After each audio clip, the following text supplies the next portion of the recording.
3절 말씀입니다.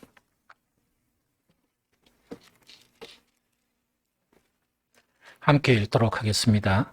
그 후에 주께서 따로 70인을 세우사 친히 가시려는 각 동네와 각 지역으로 둘씩 앞서 보내시며 이르시되 추수할 것은 많되 일꾼은 적으니 그러므로 추수하는 주인에게 청하여 추수할 일꾼들을 보내어 주소서 하라. 갈지어다 내가 너희를 보냄이 어린 양을 이리 가운데 보낸가 같도다. 아멘. 한 번 더 읽겠습니다. 그 후에 주께서 따로 70인을 세우사 친히 가시려는 각 동네와 각 지역으로 둘씩 앞서 보내시며 이르시되 추수할 것은 많되 일꾼이 적으니 그러므로 추수하는 주인에게 청하여 추수할 일꾼들을 보내어 주소서 하라. 갈지어다 내가 너희를 보냄이 어린 양을 이리 가운데로 보낸가 같도다. 아멘. 우리 2021년 보내고 2022년 그 새 첫날 이렇게 주님 앞에 우리가 예배를 드리게 됩니다.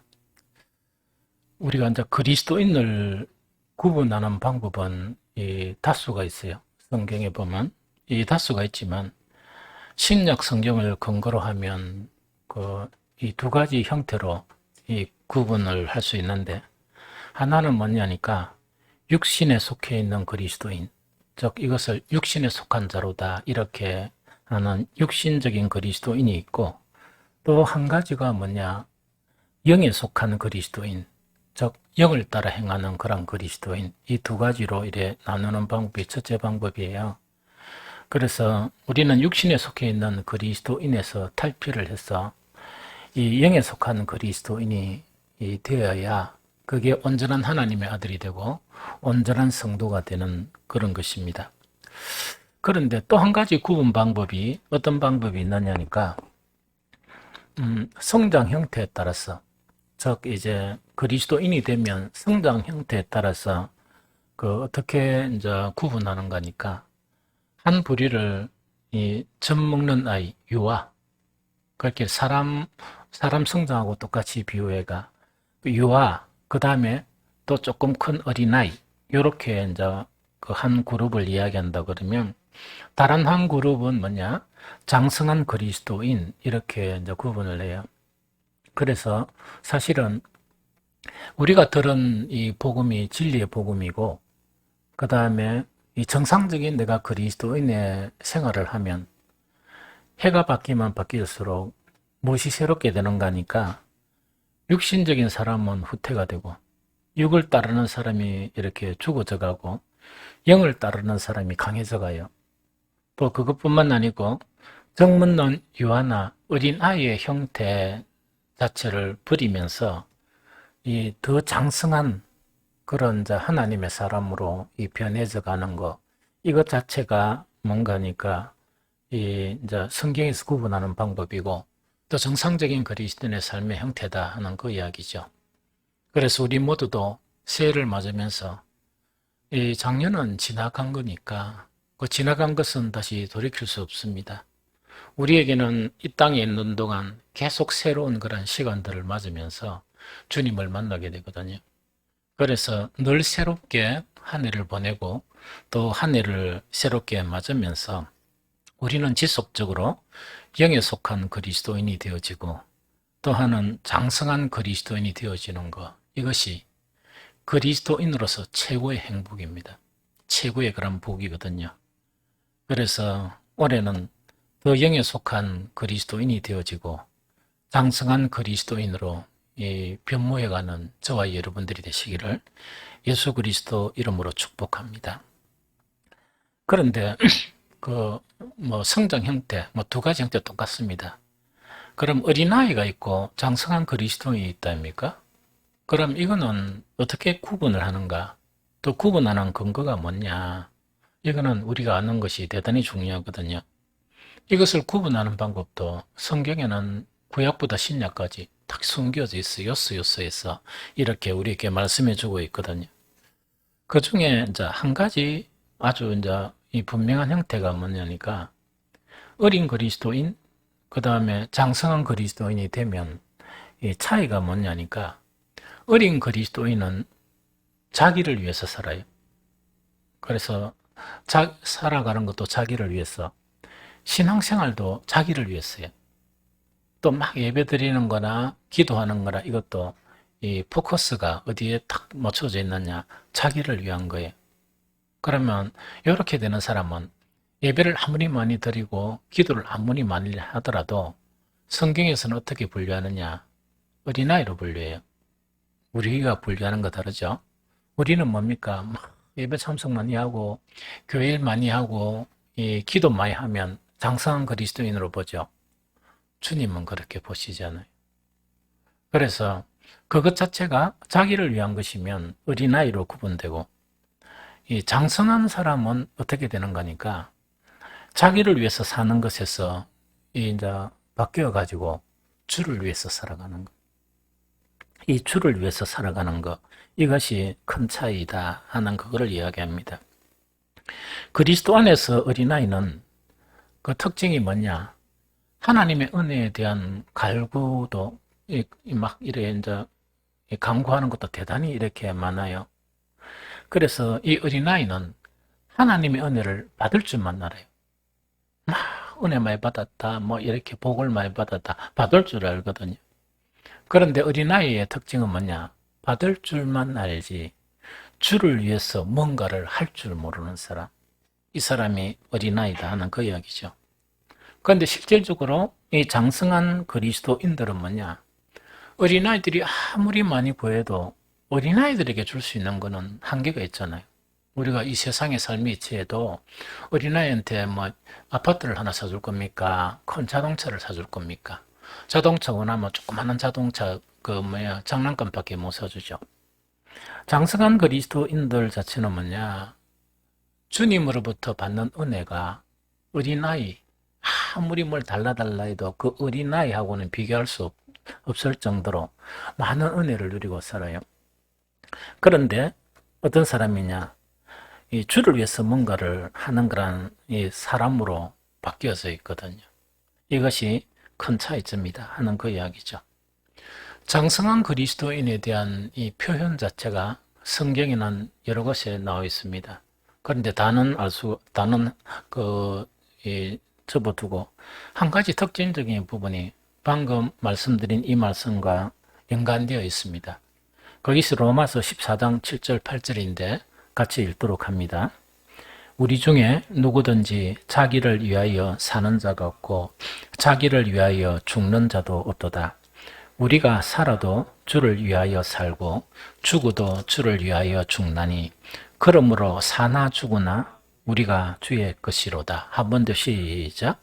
우리 중에 누구든지 자기를 위하여 사는 자가 없고 자기를 위하여 죽는 자도 없도다. 우리가 살아도 주를 위하여 살고 죽어도 주를 위하여 죽나니 그러므로 사나 죽으나 우리가 주의 것이로다 하는 요거거든요. 그래서 이런 부분 자체가 이 두드러지게 나타나는 것이, 이거 부분만 여러 가지가 있는데 이 부분이 두드러지게 나타나는 것이 이 장성한 그리스도인, 이런 사람의 그런 속성이다 하는 이야기죠. 2021년 11월 12월 달 목회를 하면서도 개인적으로 가장 바쁜 달이었던 것 같아요. 가장 바쁜 달이었고, 그 다음에 생각도 많았던 그런 시간이었던 것 같다 하는 생각이 듭니다.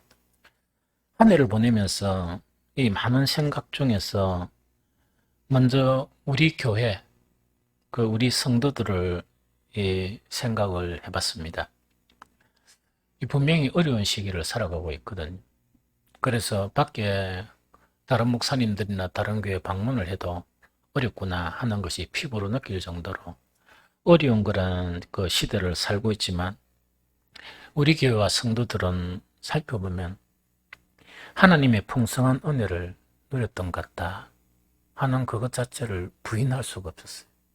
그래서 아무리 막 이렇게 부인하려고 해도 부인할 수가 없이 하나님의 풍성한 은혜를 누렸던 것 같다 하는 그런 생각이 들고, 또 한 가지는, 이거는 좋은 현상은 아니지만 이제, 그, 이제, 말세가 가까워 가면 갈수록 이제 이런 현상이 두드러지게 교회에서 나타날 것이라는 생각이 들어요. 그것이 이제 뭐냐니까, 우리 교회는 대부분 장성한 그리스도인들로 구성되어 있어요. 그래서 그 어떤 이 복음적인 세대에는 그렇지 않거든요. 어린 그리스도인이 많으면서 이 장성한 그리스도인의 숫자가 좀 적고, 이것이 복음 시대가 갖는 특징이라 그러면 이제 말세가 되면 될수록 이제 환란이나 여러 가지 어려움 때문에 어린 그리스도인은 떨어지게 됩니다. 떨어지게 되면 남는 사람은 누구냐? 장성한 그리스도인들만 남게 된다는 그 이야기죠. 그래서 이런 현상이 아마 우리 교회도 두드러지게 나타난다 하는 그 부분이고, 그래서 지난 2년간, 그렇게 작년 말고 또 그 앞에 쭉 생각해 보니까, 우리는 우리의 신앙을 지키는데, 또 우리 예배를 지키고, 또한 여러 가지 그래 하는데 이 몰두를 했던 것 같아요. 목사도 거기에 막 신경을 쓰고 이 최선을 다했다. 그래서 지난 2년 동안 우리는 우리의 예배나 신앙을 지키는데 좀 급급했던 것 같아요. 왜? 코로나라는 이상한 이런 이 형태가 나타나다 보니까 그래 될 수밖에 없었다 하는 그런 생각이 들었거든요. 그런데 한 해를 보내면서 새해에는 움츠려 있지 말아야 한다. 그래서 움츠려 있지만 말고 이 성숙한 그리스도인으로서 주를 위해서 뭔가를 하는 그런 이 해가 되어야 한다 하는 그런 생각이 강하게 갖게 되었습니다. 그래서 성경을 쭉 묵상하다 보면 여호와 하나님의 그런 구원의 일이 시작되죠. 구원의 일이 시작되는데 항상 하나님의 관점하고 사람의 관점은 좀 달라요. 그래서 이 하나님이 구원 사역을 하시면서 이제 주님의 관점은 항상 각 시대마다 뭔가 어떤 결핍을 느끼는데, 그 결핍이 바로 뭐냐? 사람은 많은데 주를 위해서 사는 사람이 너무 적다 하는 그런 결핍 자체를 이 주님은 이렇게 느끼시는 것 같아요. 그래서 구약 한 구절, 신약 한 구절도 보면 그 구약에 하나님께서 이사야 선지자를 부르실 때도 이사야서 6장 8절 전반절에 보면 내가 또 주의 목소리를 들으니 주께서 이러시되 내가 누구를 보내며 누가 우리를 위하여 갈고, 이렇게 한탄하시는 모습, 하나님의 한탄하시는 모습을 누가 듣느냐? 이사야가 듣게 되거든요. 그만큼 뭐냐니까 사람들은 많은데 진짜 하나님 편에서는 진정하게 주를 위해서 살아가는 사람의 결핍, 이것을 느끼는 것 같아요. 신약에서 예수님의 공생의 사역을 이래 하시면서도 사람은 상당히 많았거든요. 사람은 상당히 많았는데 예수님의 관점은 이 사람의 생각하고 달랐거든요.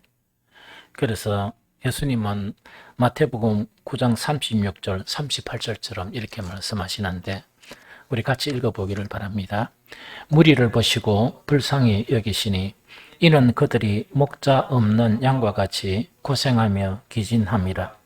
이에 제자들에게 이르시되 추수할 것은 많되 일꾼이 적으니 그러므로 추수하는 주인에게 청하여 추수할 일꾼들을 보내주소서 하라 하시니라. 아멘. 예수님께서 사역을 할 당시도 예수님의 눈에 탁 비친 것이 뭐냐니까 너무 사람들은 많지만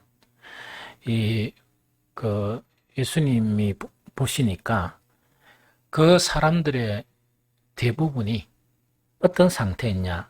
목자 없는 양과 같이 이 고생하면서 기진한 상태에 있는 그걸 보신 거예요. 그런데 이와 반대로 유대인들은 뭐냐? 자기들은 정상적인 상태라고 생각을 했고 정상적인 신앙생활을 한다고 다 생각을 한 거예요. 유대 지도자들도 그렇고 성경 신약에 그렇게 되어 있죠.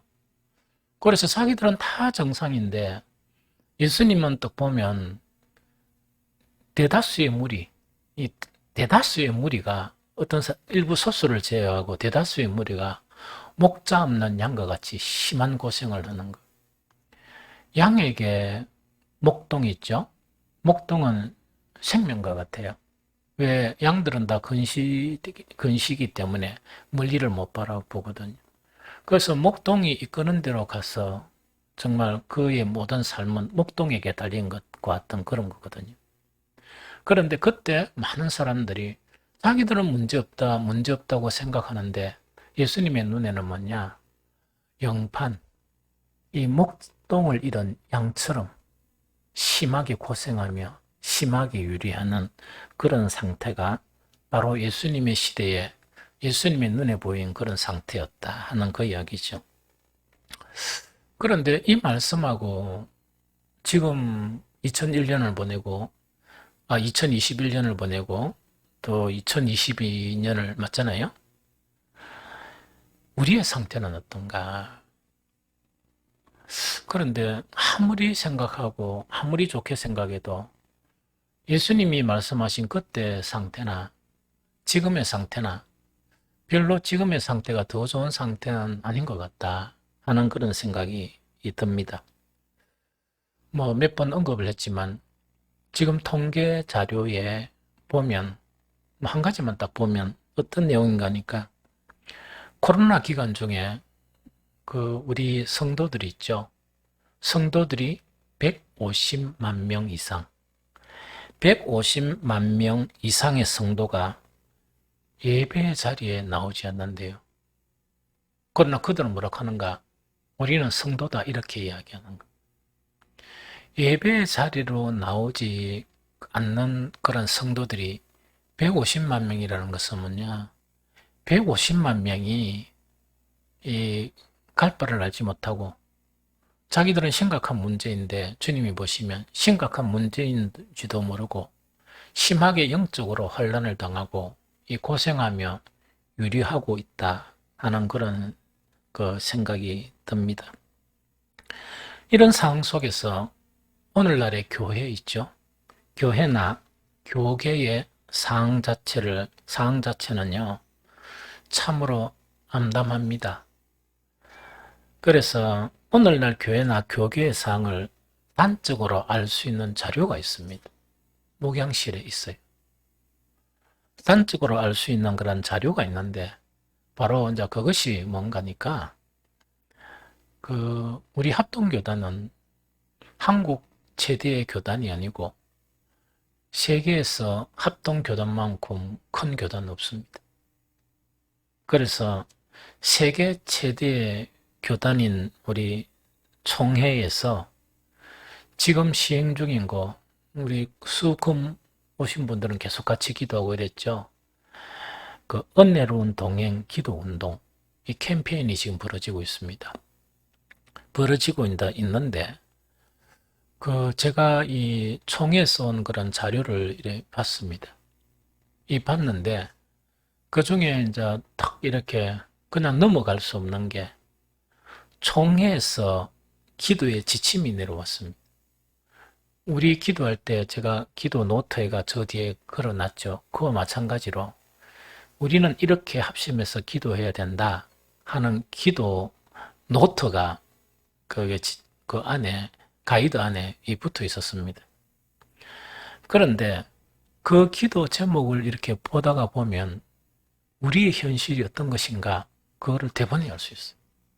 그래서 다는 이 소개를 못하겠고 중요한 세 가지만 이렇게 읽어드리면 이 내용입니다.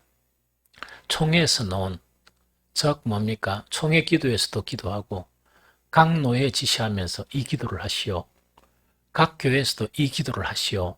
이런 식으로 되어 있는데 우리는 이 기도를 좀 그한 게 우리 기도 노트에 다 들어있는 내용입니다. 그래서 이제 그래도 한번 총회에서 놓은 거니까 읽어드리면 이야기입니다. 첫 번째, 이 땅의 교회들이 빛과 소금의 본질적인 사명을 감당하는 교회 되게 하옵소서.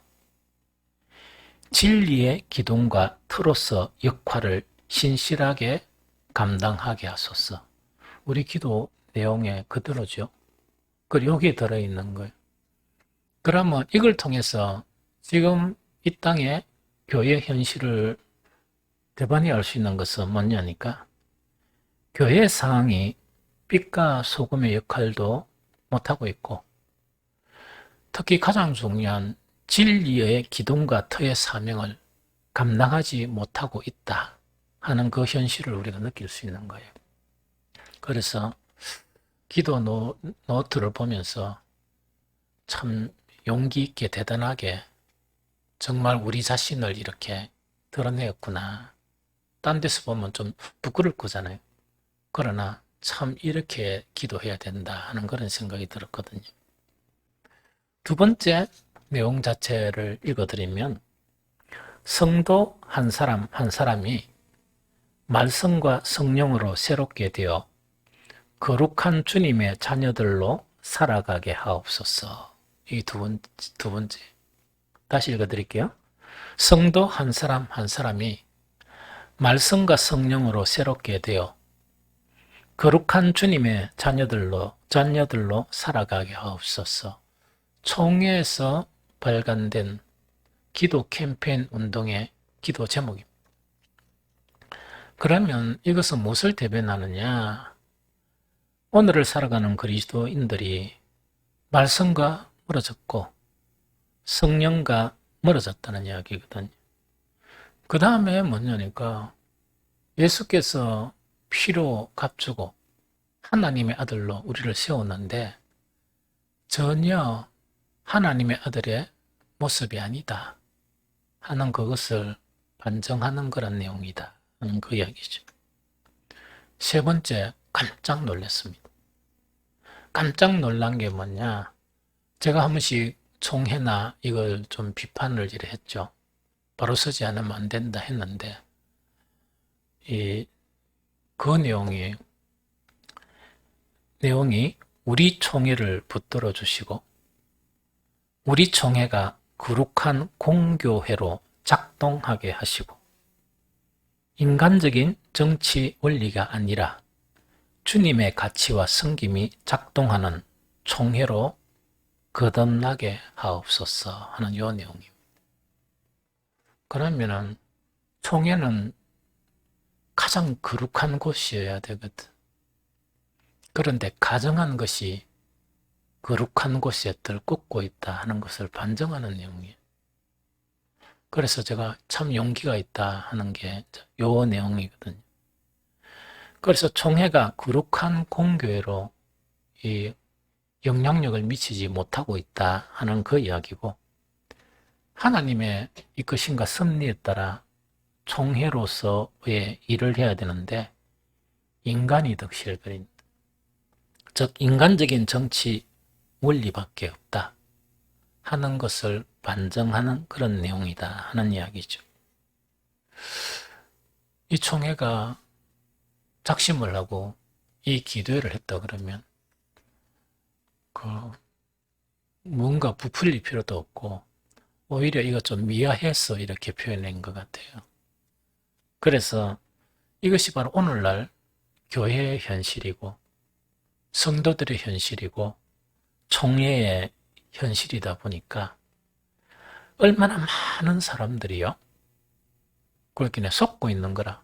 신앙생활 그러면 된다 이렇게 그 사기꾼들한테, 이 싹꾼들한테, 거짓 선생들한테, 거짓 목자들한테 그런 소리만 잔뜩 듣다 보니까 문제가 없다고 생각하는. 그러나 실제로는 얼마나 많은 사람들이 주님 보시기에 목자를 잃은 양같이 유리하고 또한 진리의 복음과 예수 그리스도를 근거로 한 신앙을 잃고 방황을 하고 있는가. 그것이 오늘날 대한민국의 현실이다 하는 그 이야기죠. 그래서 이런 현실을 생각하면서 가만히 있는 것은 너무나 비겁한 짓이고, 이거는 가만히 있는다면 목사도 아니고, 이것을 보고 가만히 있는다 그러면 성도가 아니죠. 그래서 이런 현실을 생각하면서 2002년에는 주를 위해서 뭔가 하는 우리 교회가 되었으면 하는 그런 간절한 이 바람입니다. 그래서 2002년 신년 감사 예배가 이 축복의 그런 메시지가 가득해야 되는데 그게 아니고 오늘 이 본문을 이렇게 정하게 되었습니다. 그런데 여러분들 오늘 본문대로 사는 것이 그리스도인으로서 최대의 축복입니다. 그래서 오늘 우리 여러 가지 마음이 좀 우울하면서 신년 초 하루에 이 메시지를 내가 전해야 되는 어떤 목사의 마음 있죠. 좀 우울했는데 오늘 우리 찬양 인도하는 그 찬양을 보면서 안심이 되었었어요. 참 안심이 되면서 참 좋구나. 그래서 우리 찬양팀이 정말 그래도 현실을 바로 인식하고 이 바른 생각을 하고 있구나 하는 그런 힘을 이렇게 얻게 되었습니다. 오늘 말씀은 요지가 뭐냐? 가라는 이야기입니다. 갈지어다. 핵심이 뭐냐? 앉아있지 말고 일어서고 그 다음에 그 안에 있지 말고 가라는 이야기입니다. 그게 이제 핵심적인 거란 내용이에요. 이것은 구약 성경과 그 신약 성경 속에도 이와 연관된 주님의 말씀이 있습니다. 구약에는 뭐냐? 일어나 빛을 발하라. 머물러 있지 말고 일나라. 그러면서 빛을 발하라 하는 이 말씀과 연관되어 있고 신약의 말씀은 예수님이 성천하시기 전에 가서 제자 삼으라. 즉 머물러 있지 말고 가라 하는 그것이거든요. 그래서 오늘 본문 말씀도 바로 뭐냐? 이와 연관되게 그 예수님 주제 자체가 뭐냐? 본 읽은 주제가 갈지어다. 가라는 이야기거든요. 이 이야기거든요. 그런데 오늘 읽은 본문의 상은요. 이사야의 상하고 예수님의 지상 명령의 상과는 좀 차이가 있습니다. 이사야의 상은 뭐냐? 계속 하나님의 그런 심판과 또한 구원에 대한 메시지를 반복하면서 이제는 온전한 구원의 시대가 올 것이다. 그래서 일어나라 하는 그 이야기, 그 말씀이고 예수님은 뭐냐니까 이제 마지막 이제 성천하시면서 내가 제자들을 다 양육했으니까 너희는 가서 정말 그리스도의 제자들을 삼아라 하는 그런 내용이거든요. 그런데 오늘 본문 말씀은 뭐냐? 예수님의 공생의 사역의 이 중간 단계예요. 이 사역을 막 이래 하시면서도 이 천국 복음을 전하시고 제자를 삼으시는 그런 상황 속에서 예수님께서 뭐냐? 양들을 보니까 너무 마음이 아픈 거예요. 왜? 고생하며 유리하고 있고 일꾼들은 너무나 적은 그것을 한탄하시면서 아직 미성숙한 70인을 따로 세워서 예수님은 갈지어다. 즉 가라. 명령하시는 그 명령 자체가 오늘 본문의 그런 명령입니다. 그럼 이 명령 자체를 가지고 우리는 주를 위해서 뭔가를 해야 된다 하니까 혹시 여러분들이 큰일 났다. 연초부터 이렇게 뭘 또 해야 되노? 이런 생각을 하는데 안심하세요. 그런 의미가 아니거든요. 그러면 오늘 갈지어다 하는 이 본문 말씀을 가지고 우리가 주를 위해서 할 수 있는 2020년 이것은 어떤 의미를 가지는가 하는 것을 오늘 또한 내일 주일이니까 이래 계속해서 이 설교를 하려고 합니다. 제일 첫 번째로 이 말씀을 통해서 알아야 될 것은 이 당시에는요. 예수님이 갈지어다 명령하신 이 당시 있죠. 이 당시에는 표면적으로 보면 하나님의 일꾼들이 많아 보이는 시대예요. 표면적으로 보면. 그래서 이스라엘 전 역사에서 율법으로 돌아가는 것 자체가 예수님 오시기 3년 전부터 이 그런 운동 캠페인이 벌어졌어요. 그러다 보니까 표면적으로 보면 하나님의 일꾼들이 많이 보이는 이제 그런 세대거든요. 첫 번째로 바리새인들이 대단히 많았습니다. 두 번째로 서기관들도 대단히 많았습니다. 심지어 제사장들도 많았고 드러나지 않게 그 오늘날 같으면 기도원 이런 데서 그 응거하는 SM파들도 이 다수가 있었거든요. 그것뿐만 아니고 하나님의 일을 수행할 수 있는 회당이 상당히 많았어요. 이 당시에는 여러 가지 자료를 보면 상당히 많았고 특히 그 사람들이 자랑하는 예루살렘 성전, 거대한 예루살렘 성전이 있었던 그런 상황입니다. 그런데도 예수님의 눈에는 뭐냐? 그러면 목자들이 상당히 많았죠? 선생이라 자처하고 목자롭고 자처하는 사람이 상당히 많았음에도 불구하고 예수님의 눈에는 그 당시 많은 무리들, 대다수의 무리가 목자를 잃은 양이다. 목자가 없다는 이야기거든. 참 참담하죠. 이 참담하죠. 그래서 목자가 없다 보니까 그 당시에 바리새인들이나 서기관들 얼마나 대단한 사람들이었습니까? 그런데 그 사람들이 일꾼으로 안 보인 거예요. 미성숙한 70명을 세워가지고 그 사람들하고 비교하면 비교가 안 되는 거예요. 비교가 안 되는 70명을 세워서 뭐냐? 주님은 명령하세요. 가라. 누구에게? 목자 잃은 양들에게 가라 하는 그런 명령 자체가 오늘 읽었던 본문의 핵심 내용입니다. 우리 상황도 마찬가지예요. 우리 상황도 우리 대한민국은요. 우리 합동교단이 그 교단 세미나 가고 이러면 늘 안 빠지는 이야기가 세계 최대의 교단인 우리 합동교단 요건 대부분 안 빠집니다. 그래서 세계 최대의 총회가 있는 나라입니다. 그 다음에 우리 총회뿐만 아니고 그와 비슷한 하나만 있는 게 아니고 상백을 이루는 그런 총회도 있거든요. 또 우리 대한민국은 세계 최대 교회가 있는 곳이에요. 이런 곳이고 또한 우리 대한민국은 여러분들이 알다시피 수많은 메가처치가 있습니다. 부산만 하더라도 이 메가처치들이 있거든요. 그렇지만은 지금 코로나 시대가 딱 시작되고 보니까 무엇을 알 수 있는가 하니까 이런 세계 최대의 총회가 있고 세계 최대의 교회가 있고 메가처치들이 있지만 방황하고 유리하는 이들에게 효과적인 영향을 미치지 못하는 게 지금 현실이에요. 못 미쳐요.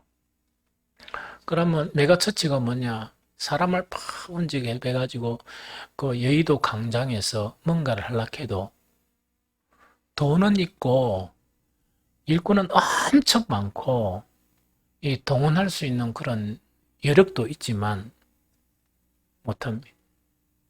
왜? 눈에도 안 보이는 바이러스 때문에 아무 일을 못합니다.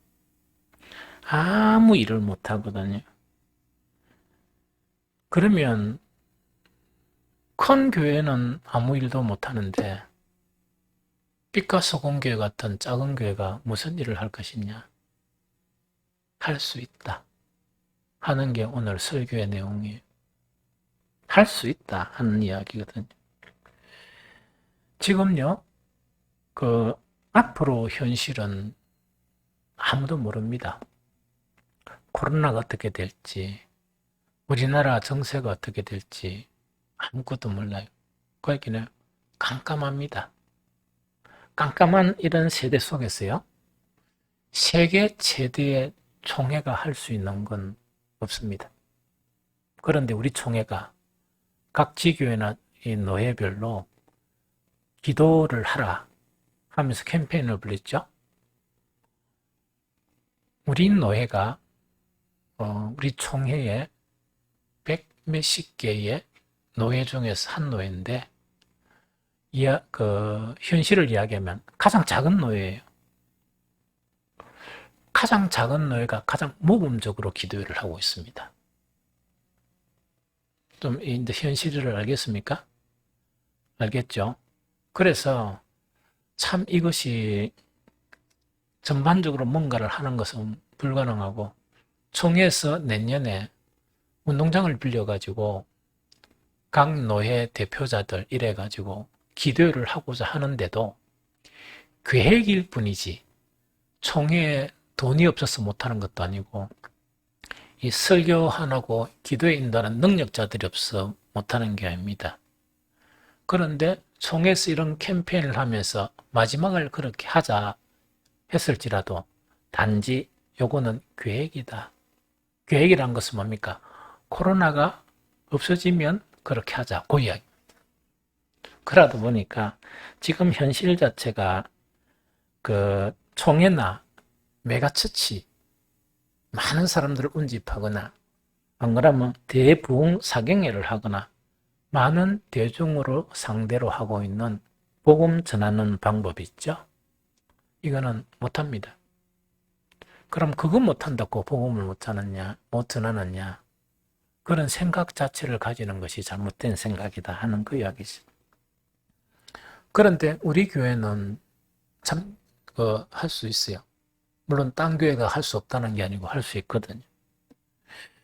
우리 성도 중에 일부 초신자, 우리는 대거 장성한 그리스도인이 많다 그랬죠.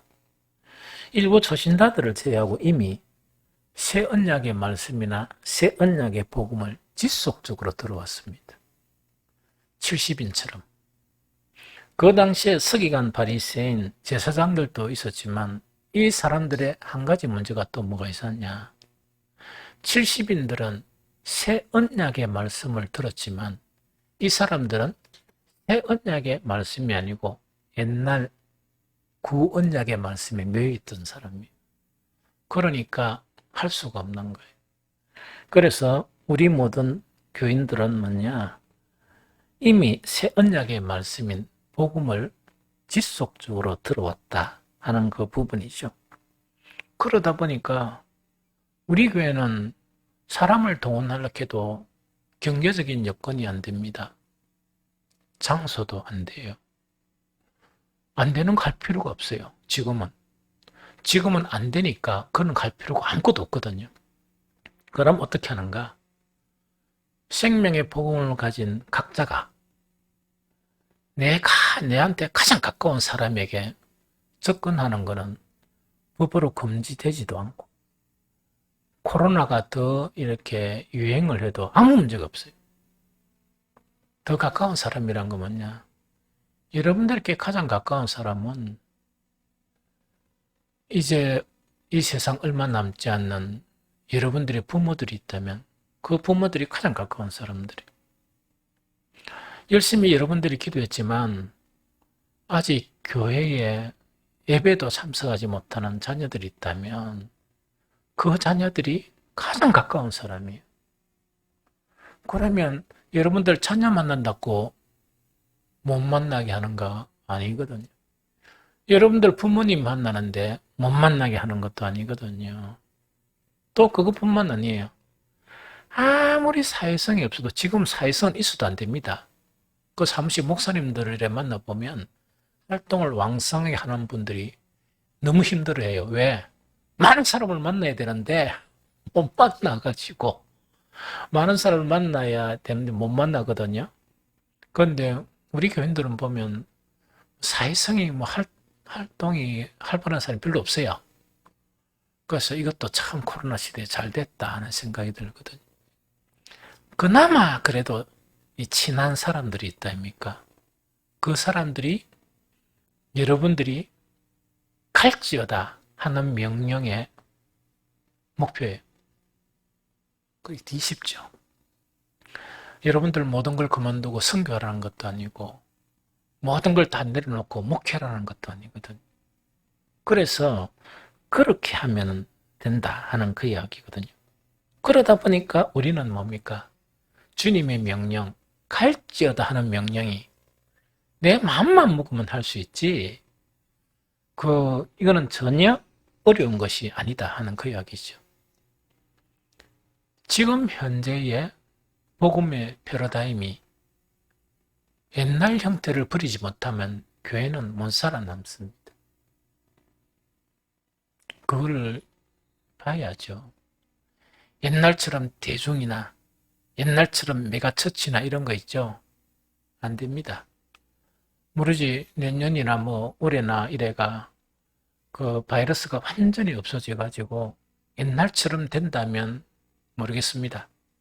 그러나 단연간 이 코로나 바이러스 안에 있었던 교회가 앞으로 변화가 있다 손치더라도 어떻게 적응할 것인가, 그것도 한 과제입니다. 그래서 우리는 코로나 끝나고 난 다음에 복음을 전할 것이다, 안 해도 됩니다. 코로나 상태에도 우리는 할 수 있는 일이 많습니다.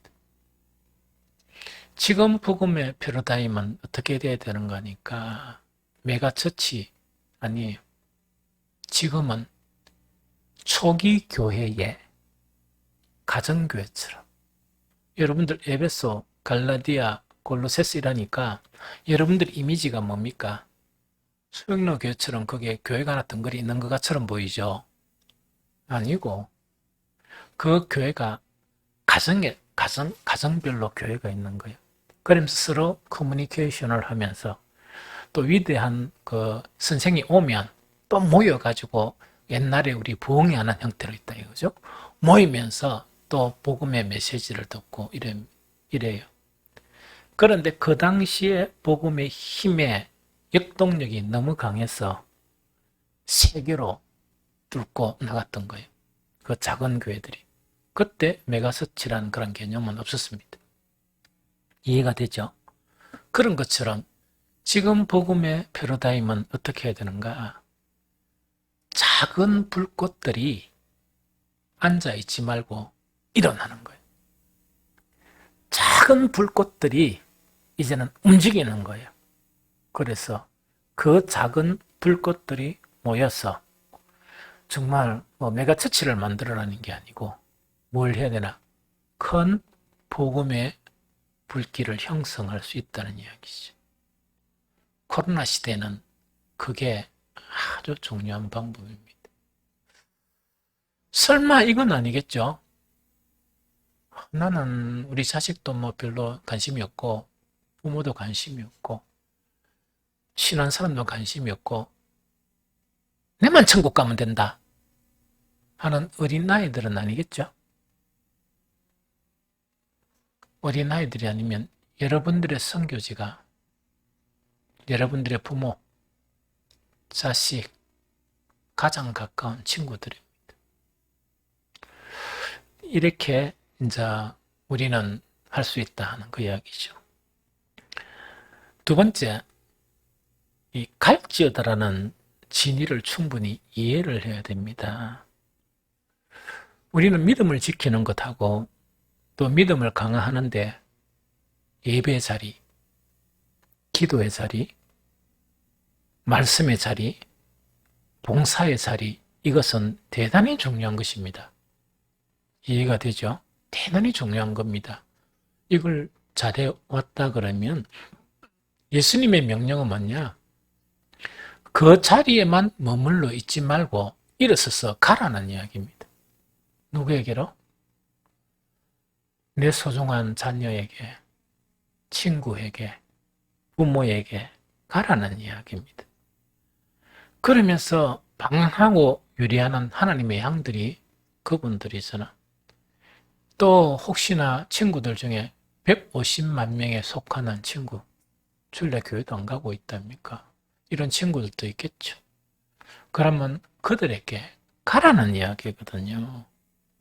그렇다고 해서 오해하면 안 되거든요. 예배의 자리, 기도의 자리, 말씀 묵상의 자리나 봉사의 자리를 소홀히 하라는 것은 아니에요.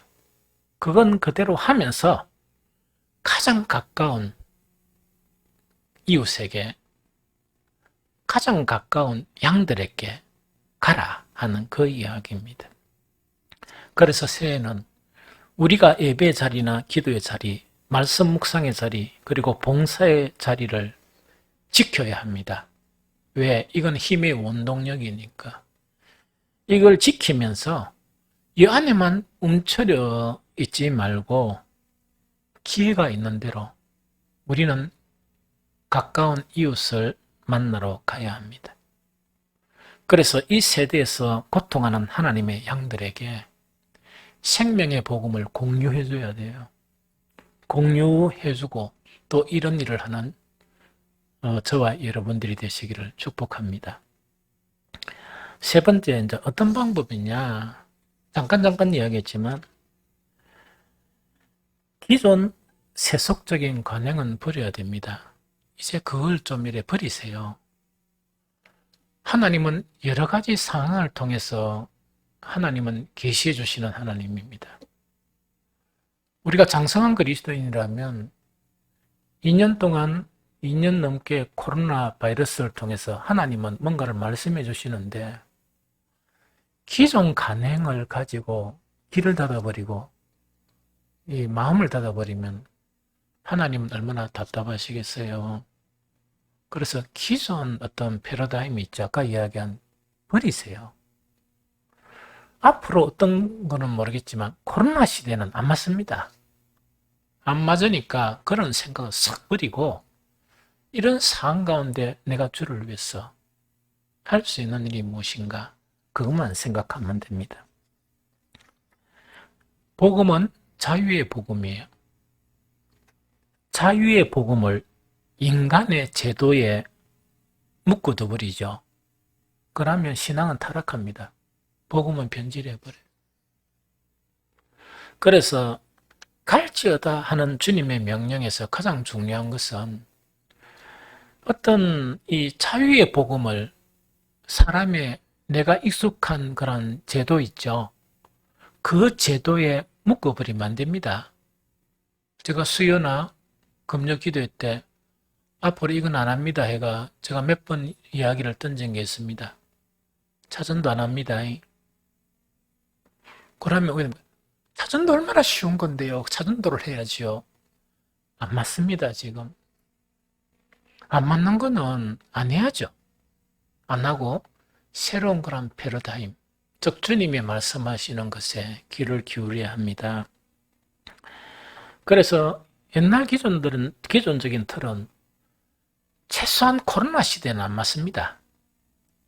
안 맞고 그 다음에 차전도나 아까 이야기했죠. 전도를 위한 무슨 프로그램 행사 있죠. 하지 마세요. 돈 낭비입니다.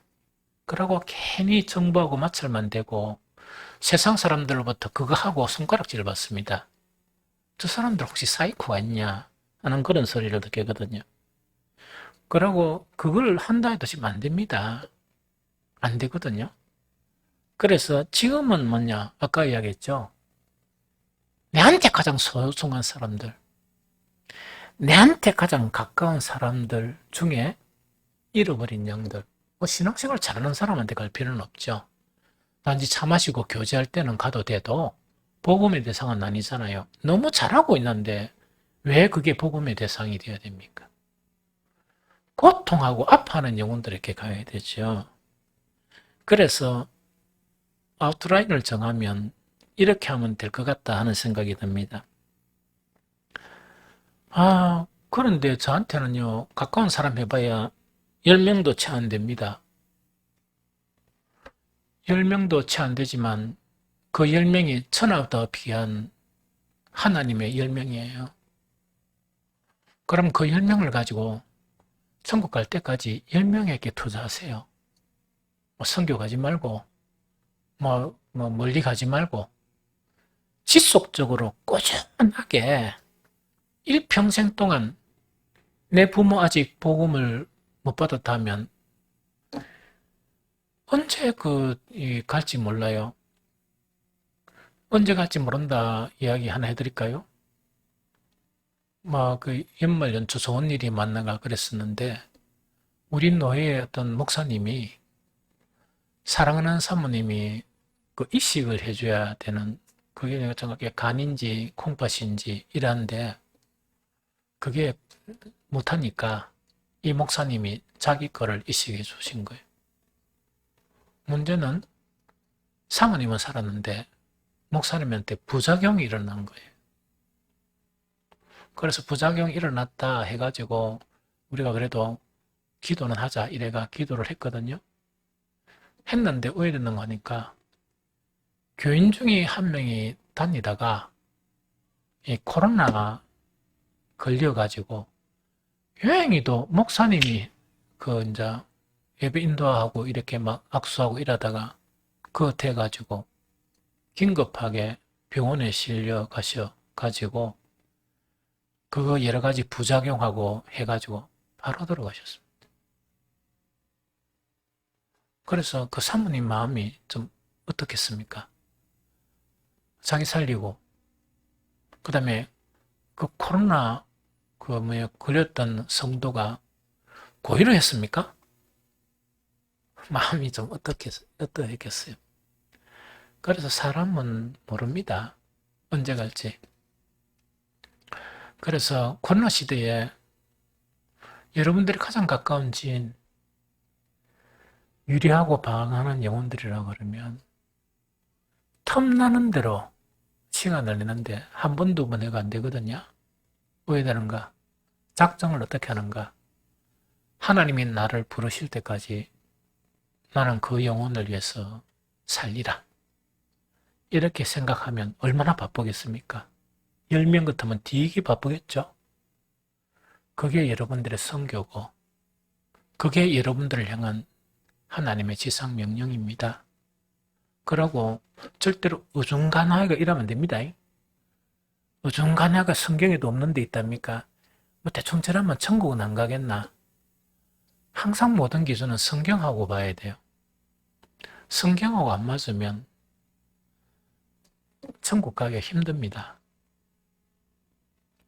그래서 그 사람들을 계속 접촉하고 이렇게 해야 된다. 그러고 숫자를 많이 잡으면 안 돼요.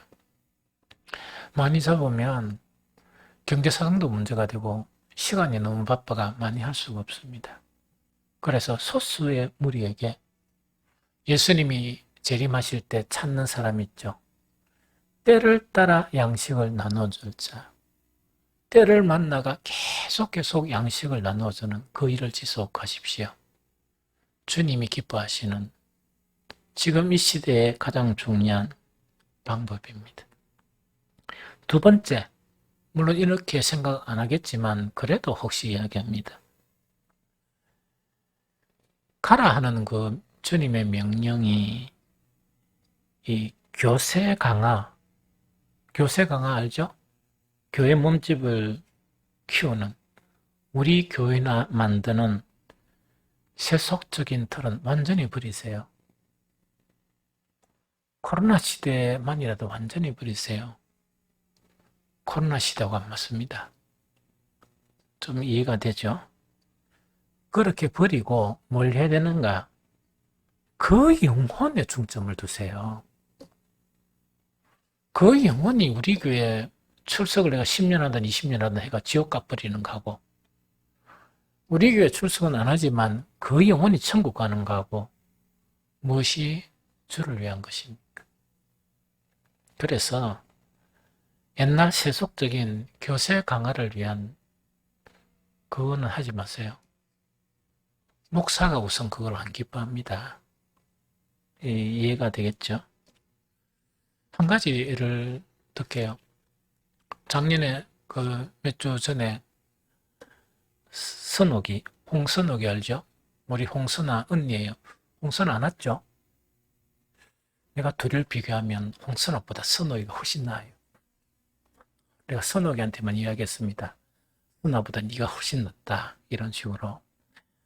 그런데 이 홍선아가 우리 교회 오래 다닌 건 아니거든요. 오래 다닌 건 아니고 이 결혼을 해서 이 광주에 살아요. 이 강주에 사는데 유튜브를 통해서 설교를 이래 듣곤 하는가 봐요. 그렇게 수차례 이래 말했습니다. 그래서 들을 때마다 좀 신경 써가지고 설교를 해야 되겠다. 지한테 몇 번 약속을 했습니다. 설교 좀 신경 쓰게 해야지만은 또 이자 보고 해가 그 신경을 못 썼거든요. 이번에 왔을 때 대뜸 질문을 하는 거예요. 무슨 질문인가 하니까 내가 안 변했습니까? 이 질문이라. 그 처음에는 뭔지를 몰랐으면 뭐 말하노 이러고 지가 변했다 하길래 뭘 변했는가 그걸 몰랐거든요. 그런데 이제 그 얼핏 하는 이야기가 뭔가니까 계속 유튜브를 통해서 이 말씀을 듣는데 들으면서 하나 귀한 것을 배웠다는 이야기죠. 뭐 참는 것을 배웠다는 이야기입니다. 참는 거를. 그래가 저 신랑을 보니까 얼굴이 되게 평온해 보여요. 거기 참는 거를 아내가 잘 참아주니까 남편이 기가 살 거 아닙니까? 그러니까 참는 것을 배웠고 또 그렇게 지금 하고 있다는 거죠. 그래서 그 모습이 변했는데 내가 보니까 얼굴밖에 안 보이는데 참는 게 그거 보입니까? 그래서 이제 그래 물었던 게 목사인 내한테 그걸 확인하고 싶었던가 봐요. 그래서 예배 마치고도 막 눈물을 줄줄 흘리면서 막 여러 가지 그런 걸 보면서 측은한 마음도 들었거든요. 그 이야기를 듣고 참 너무 감사했습니다, 하나님께. 너무 감사하고 너무나 마음이 기뻤거든요. 선옥이를 처음에 교회 오고 만날 때부터 야는 좀 특별하다. 그 안에 있는 것이 특별하다 하는 것을 지한테 몇 번 이야기해 줬습니다. 그래서 내가 늘 이야기한 거, 니는 네가 니를 생각하는 것보다 니한테는 특별한 것이 있다. 하나님만, 주님 안에. 그걸 계속 이야기를 해줬거든요. 그러다 보니까 그런 유형을 제가 또 많이 좋아하는, 선호하고 좋아하는 또 형태거든요. 그러면 이러면 되겠습니까? 목사가 선욱이가 우리 교회 왔으면 좋겠다. 그러면 교회도 유익하고 목회하는데 얼마나 힘이 되겠느냐. 뭐 일을 많이 해서가 아니고 있는 그 자체로만 해도 얼마나 힘이 되겠나 해가지고 탁 주여 광주에서 부산으로 이사 오게 해주십시오. 이렇게 만약에 기도를 한다면 그것이 버려야 될 옛날 패러다임, 즉 코로나 시대에 맞지 않는 것이다. 여러분들 제발 버리세요. 우리가 교회라는 것은 뭐냐? 주님의 몸에 지체가 되는 멤버들이 있고 하나님의 뜻에 의해서 우리 교회를 보냈다가 일정한 기간 동안 그 일을 하셨다가 그 다음에 보내는 그런 사람들도 있어요. 마음을 넓히세요. 우리 교회는 참 그 사람들이 알짜배기 인정합니다. 그런 주님의 몸의 지체로서 자리를 하고 있는 그런 사람들도 있어야 하고 또한 하나님의 뜻에 따라서 치유나 회복을 위해서 왔다가 또한 하나님의 뜻에 따라서 가야 되는 사람도 있거든요. 그걸 잘 받아들여야 돼. 그런데 그 뜻에 따라 왔다가 또 가가 잘하고 있죠. 그 사람들 자꾸 잡고 일하면 그럼 우리 교회 와야 되고 뭐 이런 거 있죠. 이러면 그 참 안타까운 일이죠. 안타까운 일이죠. 그런 건 버리세요.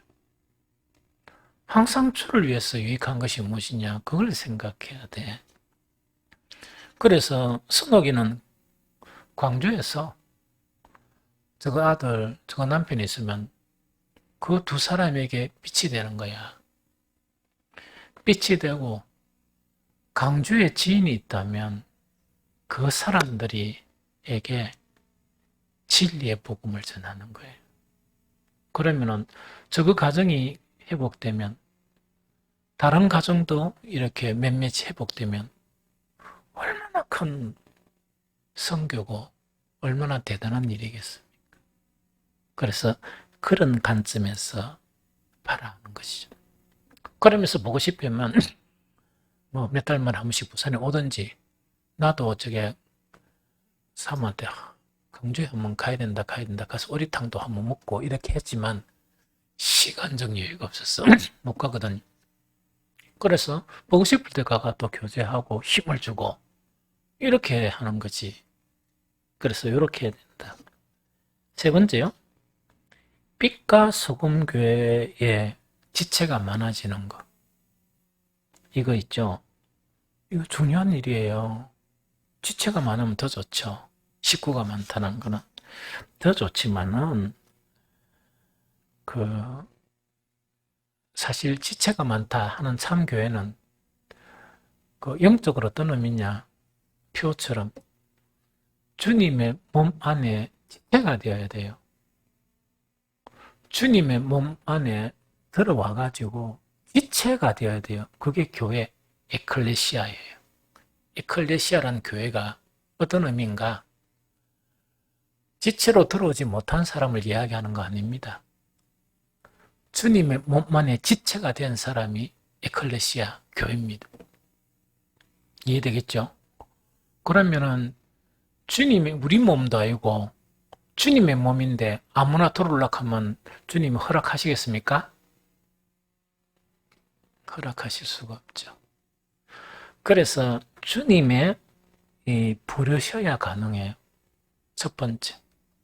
두 번째, 우리 교회는 어쨌든 간에 그 선교적인 형태의 교회 성격보다 이 본질적인 교회 형태의 성격을 추구하고 있어요. 내가 살아있는 동안에는. 그래서 뭐냐? 주님의 몸 안에 지체의 성격을 강하게 가지고 있거든요.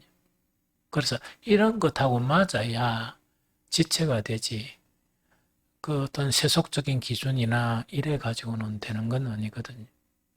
그래서 제가 늘 생각하는 거는 지금도 많은 인원은 아니지만 그래도 충분하다.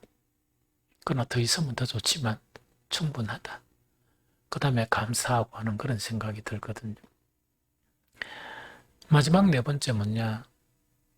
그 목사를 활용하는 거예요. 늘 하는 이야기지만 여러분들이 뭐 몇 명씩 복음을 전하죠. 목사가 필요한 경우에는 요청을 하세요.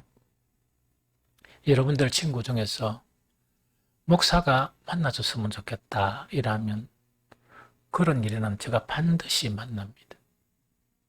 여러분들의 부모도 마찬가지고. 그 다음에 뭐 이런 경우도 있죠. 만약에 우리 부모는 뭐 멀리 떨어져 있는데 관광 삼아 가면 되지.